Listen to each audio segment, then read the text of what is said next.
Assalamualaikum warahmatullahi wabarakatuh. Perkenalkan, kami dari kelompok 4 akan mempresentasikan tentang penulisan huruf dan kata serta pemakaian tanda baca pada mata kuliah Bahasa Indonesia dengan dosen pengampu Bapak Risa Faradisa MPD. Sebelumnya, izinkan saya memperkenalkan anggota kelompok kami. Yang pertama yakni Gracia Adis Vanessa dengan NIM 412111, Indah Setiawati 412101, dan saya sendiri Heriana Reksa Zakia NIM 41211113. Assalamualaikum warahmatullahi wabarakatuh. Saya Gracia Adis Vanessa NIM 412111 akan membacakan materi tentang penulisan huruf. Pengertian huruf. Huruf merupakan satuan terkecil berupa bentuk atau lambang dari suatu sistem tulisan. Huruf yang dipakai dalam bahasa Indonesia merupakan sistem 26 huruf dalam alfabet Latin modern. Ada juga sistem huruf yang berbeda, misalnya 47 huruf hiragama bahasa Jepang. Masing-masing huruf memiliki suatu bunyi yang menjadi makna lambangnya. Nah, bunyi tersebut disebut fonem huruf. Fungsi huruf. Huruf digunakan untuk membentuk kata sehingga memiliki arti dan dapat mewakili sesuatu yang ingin disampaikan. Jenis huruf berdasarkan bentuknya. 1. Yaitu huruf fonemis, huruf yang melambangkan satu bunyi seperti huruf Latin. Huruf silabis, yaitu huruf yang melambangkan satu suku kata seperti huruf Jepang atau aksara Jawa. Huruf konsonan, huruf yang melambangkan konsonan dalam bahasa Indonesia terdiri dari huruf B, C, D, F, H, K, L, M, N, O, P, Q, R, S, T, U, V, W, X, Y, Z. Huruf diftong dalam bahasa Indonesia dapat dilambangkan dengan A, AI, AU, OI. Gabungan huruf konsonan yaitu KH, ENG, NY, SY, masing-masing melambangkan bunyi konsonan. Huruf vokal yaitu A, I, O, E, O. Penggunaan huruf kapital dapat dipakai sebagai huruf pertama awal kalimat. Misalnya, apa maksudnya? Huruf B. Huruf kapital sebagai huruf utama unsur nama orang, termasuk julukan, misalnya Amir Hamzah.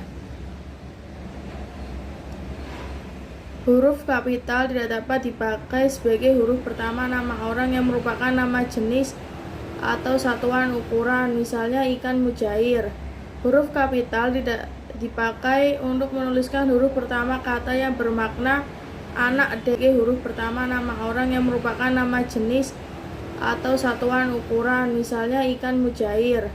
Huruf kapital tidak dipakai untuk menuliskan huruf pertama kata yang bermakna anak dari, seperti bin, binti, boru, dan fan. Atau huruf pertama kata tugas, misalnya Abdul Rahman bin Zaini. Huruf kapital dipakai pada awal kalimat dalam petikan langsung, misalnya adik bertanya, kapan kita pulang? Huruf kapital dipakai sebagai huruf pertama setiap kata nama agama, kitab suci, dan Tuhan, termasuk sebutan dan kata ganti untuk Tuhan, misalnya Islam, Al-Quran, Kristen.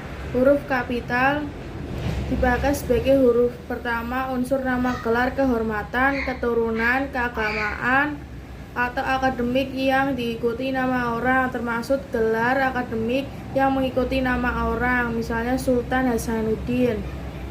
Huruf kapital dipakai sebagai huruf pertama unsur nama gelar kehormatan, keturunan, keagamaan, profesi, serta nama jabatan dan kepangkatan yang dipakai sebagai sapaan, misalnya selamat datang yang mulia. Huruf kapital dipakai sebagai huruf pertama unsur nama jabatan dan pangkat yang diikuti nama orang atau yang dipakai sebagai pengganti nama orang tersebut. Nama instansi atau nama tempat, misalnya Wakil Presiden Adam Malik. Huruf kapital dipakai sebagai huruf pertama nama bangsa, suku bangsa, dan bahasa, misalnya bangsa Indonesia. Huruf kapital sebagai huruf pertama nama tahun, bulan, hari, dan hari besar atau hari raya, misalnya tahun hijrah.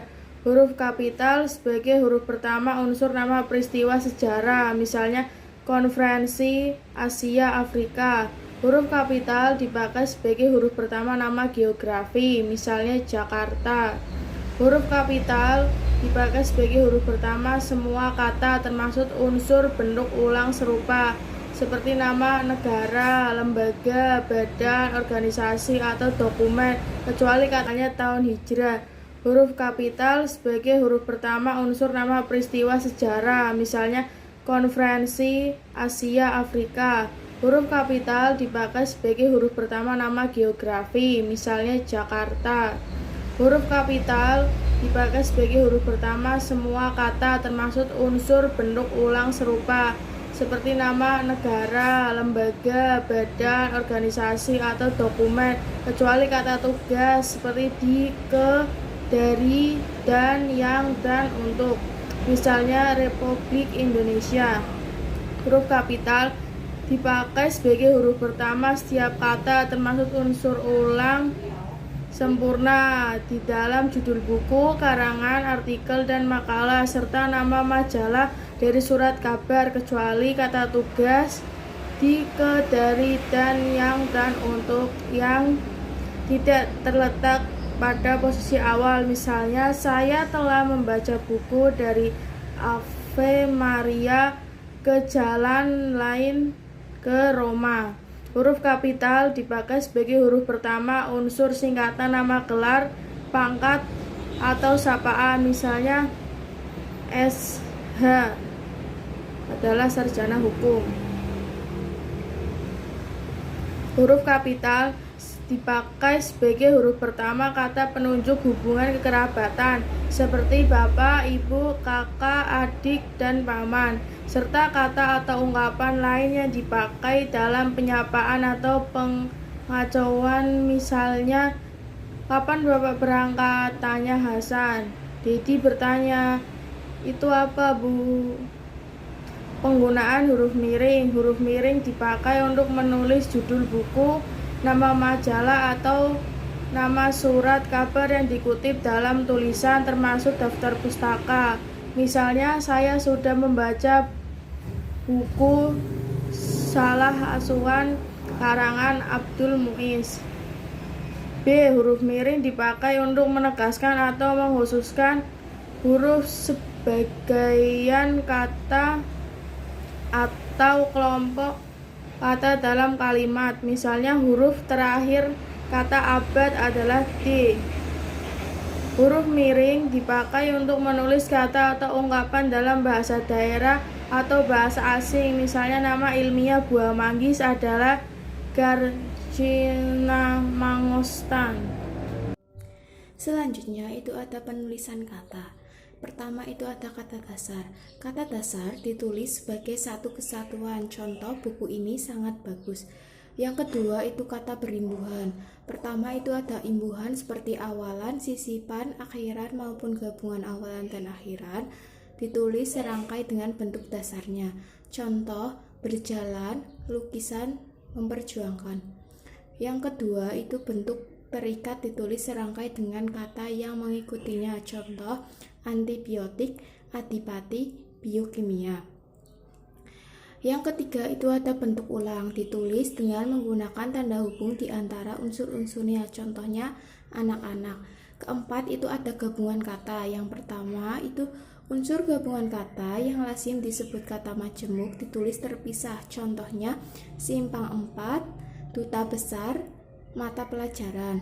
Yang kedua, gabungan kata yang dapat menimbulkan kesalahan pengertian dapat ditulis dengan menambahkan tanda hubung di antara unsur-unsurnya untuk menegaskan pertalian unsur yang bersangkutan.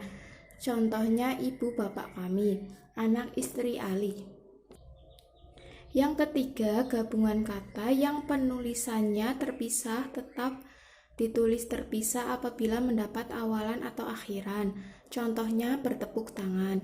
Yang keempat, gabungan kata yang mendapat awalan dan akhiran sekaligus ditulis serangkai. Contohnya menggarisbawahi, dilipat gandakan.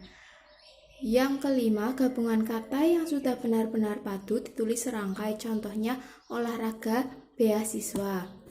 Yang kelima itu ada pemenggalan kata. Pertama, pemenggalan kata dalam kata dasar dilakukan sebagai berikut. Jika di tengah kata ada huruf vokal yang berurutan, pemenggalannya dilakukan di antara huruf vokal itu. Contohnya buah. Yang ke huruf selanjutnya, huruf diftong ai, au, ai dipenggal. Contohnya aula. Yang selanjutnya, jika di tengah kata dasar ada huruf konsonan termasuk gabungan huruf konsonan di antara dua huruf vokal, pemenggalannya dilakukan sebelum huruf konsonan. Contohnya kenyang. Jika di tengah kata dasar ada huruf konsonan yang berurutan, pemenggalannya dilakukan di antara dua huruf konsonan. Contoh sombong. Jika di tengah kata dasar ada 3 huruf konsonan atau lebih dan masing-masing melambangkan satu bunyi, pemenggalannya dilakukan di antara huruf konsonan yang pertama dan kedua. Contohnya bentrok. Yang kedua, pemenggalan kata turunan sedapat-dapatnya dilakukan di antara bentuk dasar dan unsur pembentuknya. Contohnya berjalan, diambil, tertawa. Yang ketiga, jika sebuah kata terdiri atas 2 unsur atau lebih dan salah satu unsurnya dapat bergabung dengan unsur lain, pemenggalannya dilakukan di antara unsur-unsur itu. Tiap-tiap unsur itu dipenggal seperti pada kata dasar. Contohnya biografi. Yang keempat, nama orang, badan hukum atau nama diri yang terdiri atas 2 unsur atau lebih dipenggal pada akhir baris di antara unsur-unsurnya tanpa tanda hubung. Unsur nama yang berupa singkatan tidak dipisah. Yang keenam itu ada kata depan. Kata depan seperti di, ke, dan dari ditulis terpisah dari kata yang mengikutinya. Contoh, di mana dia sekarang. Yang ketujuh, partikel. Partikel lah, kah, dan tah ditulis serangkai dengan kata yang mendahuluinya. Contoh, bacalah buku itu baik-baik. Yang kedua, partikel pun ditulis terpisah dari kata yang mendahuluinya. Contohnya, apapun permasalahannya, dia bisa mengatasinya dengan bijaksana. Yang ketiga, partikel per yang berarti demi, tiap, serta mulai ditulis terpisah dan dari kata yang mengikutinya. Contohnya, mereka masuk ke dalam satu persatu. Yang kedelapan, singkatan dan akronim. Pertama, singkatan nama orang, nama gelar, sapaan, jabatan, atau pangkat diikuti dengan tanda titik di belakang tiap-tiap singkatan itu. Contohnya SH atau sarjana hukum. Yang kedua, singkatan nama resmi, lembaga pemerintahan dan ketatanegaraan, badan atau organisasi, serta nama dokumen resmi yang terdiri atas gabungan huruf awal kata ditulis dengan huruf kapital dan tidak diikuti dengan tanda titik. Contohnya PGRI, DPR, MPR. Singkatan kata yang terdiri dari huruf awal setiap kata yang bukan nama diri ditulis dengan huruf kapital tanpa tanda titik. Contohnya SD, SMP, SMA. Singkatan yang terdiri dari 3 huruf atau lebih diikuti dengan tanda titik. Contoh DLL, DSB, KPD. Selanjutnya, singkatan yang terdiri dari 2 huruf yang lazim dipakai dalam surat menyurat masing-masing diikuti tanda titik. Contohnya A.N atau atas nama. Lambang kimia, singkatan satuan ukuran, takaran, timbangan, dan mata uang tidak diikuti tanda titik. Contoh Mg atau magnesium. Yang selanjutnya, akronim nama diri yang terdiri atas huruf awal setiap kata ditulis dengan huruf kapital. Contohnya bin, lipi. Yang selanjutnya, akronim nama diri yang berupa gabungan suku kata atau gabungan huruf dan suku kata dari deret kata ditulis dengan huruf awal kapital. Contohnya Bapenas dan Bulog. Akronim bukan nama diri yang berupa gabungan huruf awal dan suku kata atau gabungan suku kata ditulis dengan huruf kecil. Contohnya pemilu, iptek, puskesmas. Yang kesembilan, angka dan bilangan. Bilangan dapat dinyatakan dengan angka atau kata. Angka dipakai sebagai lambang bilangan atau nomor. Di dalam tulisan lazim digunakan angka Arab dan angka Romawi. Yang ke-10 itu ada kata ganti ku, kau, kumu, dannya. Kata ganti ku dan kau ditulis serangkai dengan kata yang mengikutinya. Sedangkan kata ganti ku, mu, dannya ditulis serangkai dengan kata yang mendahuluinya. Contohnya, buku ini boleh ku baca. Yang ke-11 itu ada kata sandang, si, dan sang. Kata sandang, si, dan sang ditulis terpisah dari kata yang mengikutinya. Contoh, surat itu dikembalikan kepada si pengirim. Pemakaian tanda baca.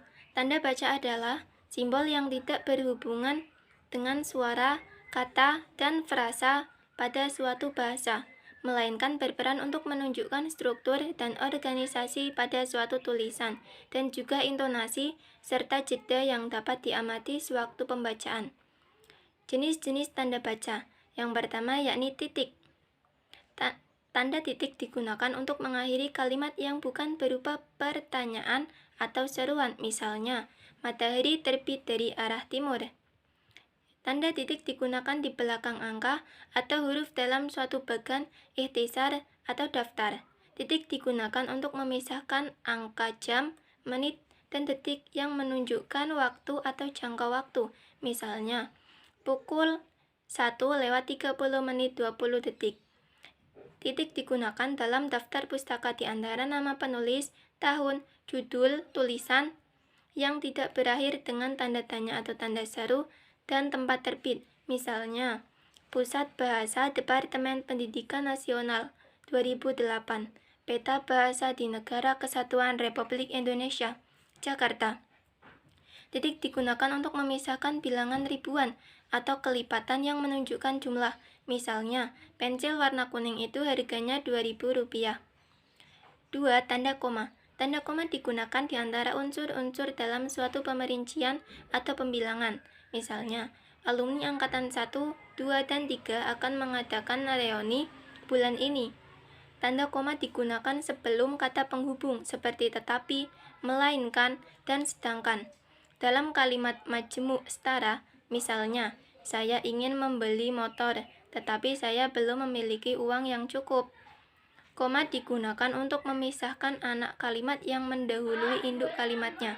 Misalnya, kalau diundang, saya akan datang. Tanda koma digunakan di belakang kata atau ungkapan penghubung antara kalimat, seperti oleh karena itu, jadi, dengan demikian, sehubungan dengan itu, dan meskipun demikian. Misalnya, dia ingin menjadi juara kelas, jadi wajar kalau dia rajin belajar.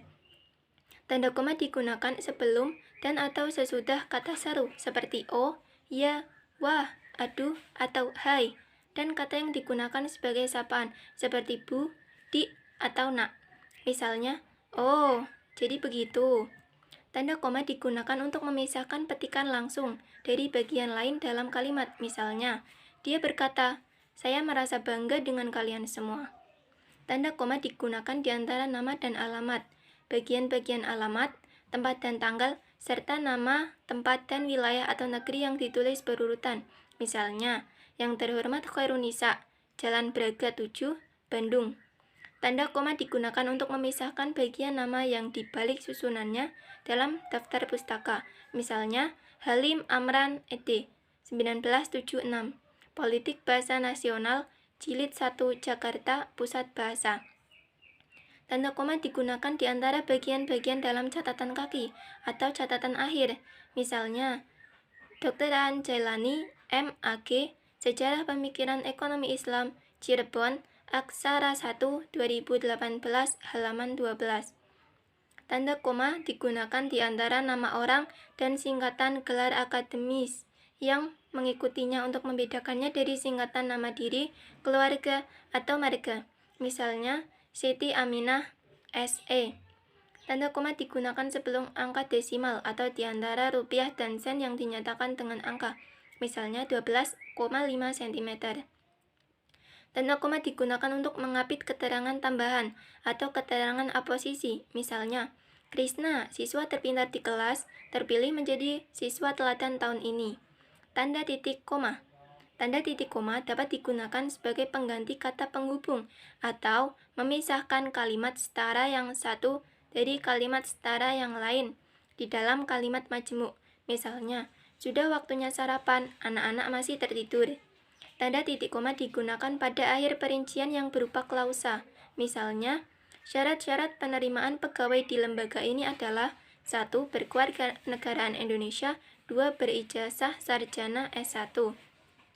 Tanda koma digunakan untuk memisahkan bagian-bagian pemerincian dalam kalimat yang sudah menggunakan tanda koma. Misalnya, aku membeli buku, pensil, dan pulpen, baju, celana, dan kaos, jeruk, apel, dan mangga. Tanda titik 2. Tanda titik 2 digunakan pada akhir suatu pernyataan lengkap yang diikuti pemerincian atau penjelasan. Misalnya, aku memerlukan alat tulis, pulpen, buku, dan pensil. Tanda titik 2 digunakan jika perincian atau penjelasan itu merupakan pelengkap yang mengakhiri pernyataan.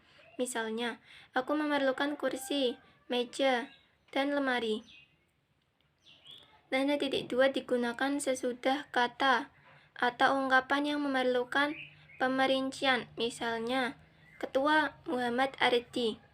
Tanda titik 2 digunakan dalam naskah drama sesudah kata yang menunjukkan pelaku dalam percakapan. Misalnya, Ibu, tolong sini bantu Ibu nak. Tanda titik 2 digunakan di antara jilid atau nomor dan halaman, surah dan ayat dalam kitab suci judul, dan anak judul suatu karangan, serta nama kota dan penerbit dalam daftar pustaka. Misalnya, Suhendro, 2005, halaman 13. Yang kelima yakni tanda hubung. Tanda hubung digunakan untuk menandai bagian kata yang terpenggal oleh pergantian baris. Tanda hubung digunakan untuk menyambung unsur kata ulang. Misalnya anak-anak. Tanda hubung digunakan untuk menyambung tanggal, bulan, dan tahun yang dinyatakan dengan angka atau menyambung huruf dalam kata yang dieja satu-satu. Misalnya, tanggal 2 bulan 10 2004. Tanda hubung dapat digunakan untuk memperjelas hubungan bagian kata atau ungkapan, misalnya berevolusi. Tanda hubung digunakan untuk merangkai se dengan kata berikutnya yang dimulai dengan huruf kapital. Se Indonesia, se Jawa Tengah. Ke dengan angka, peringkat ketiga. Angka dengan an, tahun 1980-an. Kata atau imbuhan dengan singkatan yang berupa huruf kapital. Hari H, sinar X, ber-KTP. Kata dengan kata ganti Tuhan, ciptaannya atas segala rahmatmu. Huruf dan angka D3, S1, S2, dan kata ganti ku, mu, dan nya dengan singkatan yang berupa huruf kapital. Misalnya, KTP-mu, SIM-nya, STNK-ku. Tanda hubung digunakan untuk merangkai unsur bahasa Indonesia dengan unsur bahasa daerah atau bahasa asing. Misalnya, dirawuhi, bahasa Jawa didatangi. Tanda pisah. Tanda pisah dapat digunakan untuk membatasi penyisipan kata atau kalimat yang memberi penjelasan di luar kalimat. Misalnya, tanah itu yang dipercaya warga menyimpan benda keramat telah resmi akan dibangun menjadi taman kota. Tanda pisah menegaskan adanya keterangan aposisi atau keterangan yang lain, sehingga kalimat menjadi lebih jelas. Misalnya, Soekarno-Hatta, proklamator kemerdekaan RI, diabadikan menjadi nama bandar udara internasional. Tanda pisah digunakan di antara dua bilangan, tanggal, atau tempat yang berarti sampai dengan atau sampai ke. Misalnya, 2009 sampai dengan 2010. Tanda tanya. Tanda tanya digunakan pada akhir kalimat tanya. Misalnya, apa kamu sudah siap? Tanda tanya digunakan di dalam tanda kurung untuk menyatakan bagian kalimat yang disangsikan atau yang kurang dapat dibuktikan kebenarannya. Misalnya, ia alumni angkatan 7. Tanda seru. Tanda seru digunakan sesudah ungkapan atau pernyataan yang berupa seruan atau perintah yang menggambarkan perasaan dan emosi. Misalnya, berikan uang itu. Tanda elipsis digunakan untuk menunjukkan dalam suatu kalimat atau kutipan ada bagian yang dihilangkan. Misalnya, penyebab kemerosotan akan diteliti lebih lanjut. Tanda petik. Tanda petik digunakan untuk mengapit petikan langsung yang berasal dari pembicaraan, naskah, atau bahan tertulis lain. Misalnya, "Jangan lihat-lihat, aku malu," ujarnya sambil tersipu. Tanda petik digunakan untuk mengapit judul sajak, lagu, film, sinetron, artikel, naskah, atau bab buku yang digunakan dalam kalimat. Misalnya, sajak pahlawanku terdapat pada halaman 20 buku itu. Tanda petik digunakan untuk mengapit istilah ilmiah yang kurang dikenal atau kata yang mempunyai arti khusus. Misalnya, tren baju kali ini mengikuti model Batwing. Tanda petik tunggal. Tanda petik tunggal digunakan untuk mengapit petikan yang terdapat dalam petikan lain. Misalnya, kau dengar bunyi her, mengerikan itu, Res, bisiknya. Tanda petik tunggal digunakan untuk mengapit makna, terjemahan, atau penjelasan kata atau ungkapan. Misalnya, heavy viewers, penonton berat. Tanda kurung. Tanda kurung digunakan untuk mengapit tambahan keterangan atau penjelasan. Misalnya, dia memperpanjang surat izin mengemudi. SIM. Tanda kurung digunakan untuk mengapit keterangan atau penjelasan yang bukan bagian utama kalimat. Misalnya, keterangan itu, lihat halaman 10, menunjukkan bahwa sebagian besar masyarakat Indonesia memiliki ketergantungan terhadap gadget. Tanda kurung digunakan untuk mengapit huruf atau kata yang keberadaannya di dalam teks dapat dimunculkan atau dihilangkan. Misalnya, dia berangkat ke kantor dengan menaiki bus Transjakarta. Tanda kurung digunakan untuk mengapit huruf atau angka yang digunakan sebagai penanda pemerincian. Misalnya, pada pendahuluan suatu makalah umumnya berisi A. Latar belakang, B. Rumusan masalah, dan C. Tujuan penelitian. Tanda kurung siku. Tanda kurung siku digunakan untuk mengapit huruf, kata atau kelompok kata sebagai koreksi atau tambahan atas kesalahan atau kekurangan di dalam naskah asli yang ditulis orang lain. Misalnya, sang sapurba mendengar bunyi gemerisik. Tanda kurung siku digunakan untuk mengapit keterangan dalam kalimat penjelas yang terdapat dalam tanda kurung.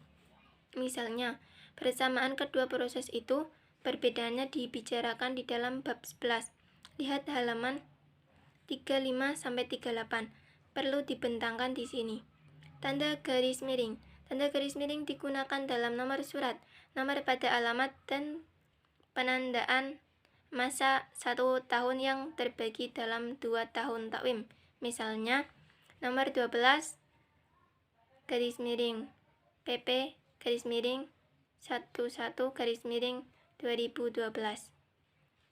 Tanda garis miring digunakan sebagai pengganti kata dan atau serta setiap. Misalnya, bapak serta ibu. Tanda penyingkat. Tanda penyingkat atau apostrof digunakan untuk menunjukkan penghilangan bagian kata atau bagian angka tahun dalam konteks tertentu. Misalnya, mereka sudah datang kan di sini berarti bukan.